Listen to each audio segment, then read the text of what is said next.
Bonjour, bonsoir chers amis. Je vous montre ce que je connais sur l'Afrique et c'est mystère. Aujourd'hui, l'Afrique est un continent qui est rempli de beaucoup de mystères et qu'on doit connaître un certain principe et qu'on doit connaître ce qu'il y a à faire en Afrique étant un Africain 100%. L'Afrique est quoi? C'est-à-dire dans chaque famille, il y a toujours un riche qui doit faire sortir la famille de la richesse. Et pour connaître cette personne, il faut vérifier, il faut voir un maître spirituel qui verra l'étoile de la personne. Aujourd'hui, ce qui nous fatigue le plus, c'est que nos étoiles sont parfois volées, liées à des attaques spirituelles et que les DKS va vous affirmer et vous montrer les trucs à suivre et comment reconnaître un riche d'une famille. Et une personne qui doit réussir dans votre famille, qui doit vous faire sortir de la pauvreté, qui va faire sortir toute la famille de la pauvreté, s'il ne réussit pas, il n'y a aucune personne qui peut vous faire vous en sortir de cette putain de merde, quel que soit votre effort.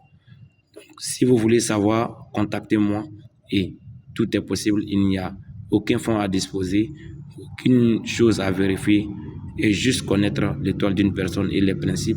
Et vous avez qu'à vérifier l'étoile et vérifier la personne qui sera le plus riche de votre famille et connaître où attaquer ou qui financer pour que vous soyez les deuxième famille ou les troisième ou la famille de cette année qui sera riche dans votre village ou dans votre communauté ou dans votre ville.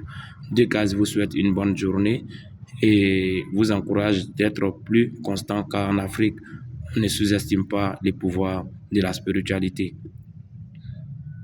Avant d'être physique, on a été moral.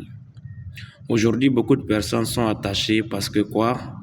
Chez nous, en Djoula, on dit Siri. Siri veut dire quoi? Une personne attachée.